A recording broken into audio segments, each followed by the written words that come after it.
just wanted to ask if you were watching the game yesterday, India versus England, what were the observations and just the build-up to this big final, what have the conversations been like? Look, obviously that was a fantastic game. It was great to watch last night, great for cricket in general.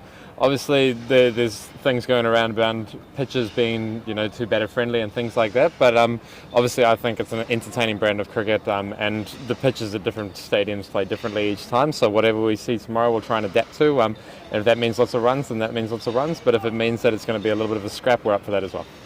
Glenn, happy with the way you've quietly gone about the business while the focus has been at the other teams in England, India obviously? Yeah, we're pretty happy with how we've gone about things.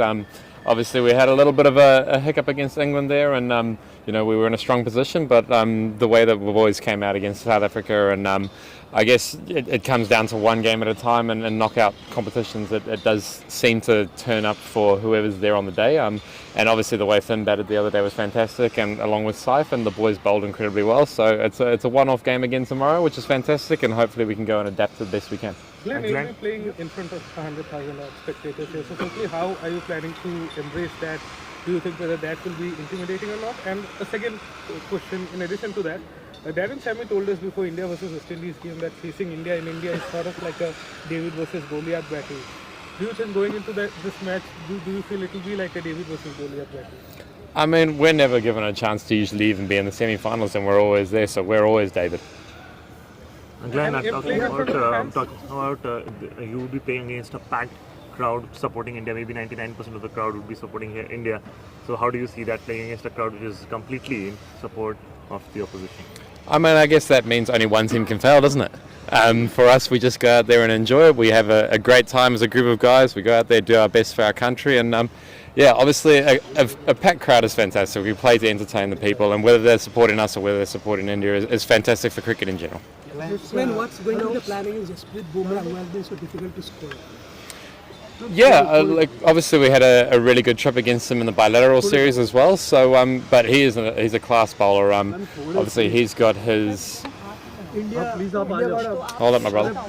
Guys, in the middle of a press conference, please. Obviously Bumrah is a fantastic bowler. He's got so many variations. He hits the block hole at the death incredibly well. And obviously the way the England boys played him yesterday in terms of trying to take the overs to, I guess, the last 2 overs and give themselves as much of a chance as possible was, I guess, the tactic that they'd employed. And he's human as well. He is allowed to have a bad day, as are the rest of us. So hopefully we have a good day against him. Do you think it will be just seeing through his overs and attacking other bowlers maybe?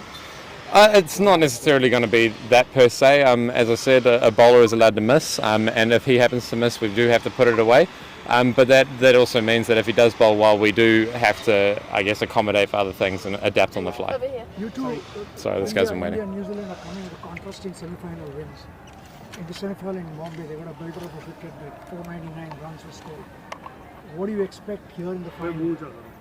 The other thing is the temperature difference in Ahmedabad at the moment, daytime and nighttime, it's quite a difference, 15-17 degree difference.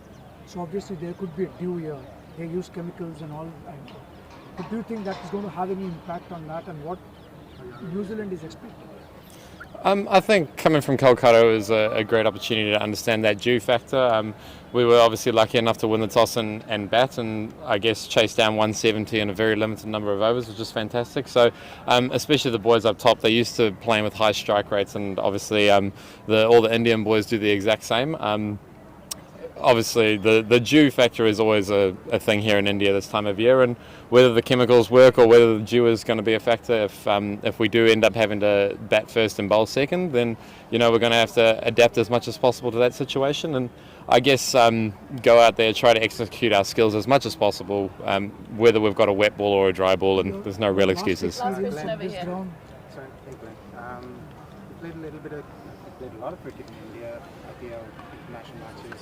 Come through right at the top of New Zealand cricket. So similarities or differences in cricket in New Zealand and in India? Do you feel any similarities, any differences? I think cricket is cricket at the end of the day. Everybody's trying to get to the same position, and I guess trying to perform as best they can for their country or whichever team they're playing against. Obviously, we've got a few less people in our country to I guess have the luxury of choosing from, which means obviously our high performance program has to be very specific and catered for the population that we've got. But obviously the talent that comes out of India is phenomenal. They could probably pick 3 sides that would compete just as evenly in this World Cup. So for us to go out and compete with teams around the world with such a small population is fantastic. But I think we put it down to a lot to our team culture, our preparation, and I guess trying to do the little things well. Awesome. Thank you very much. Thank you. Thank you. Thanks.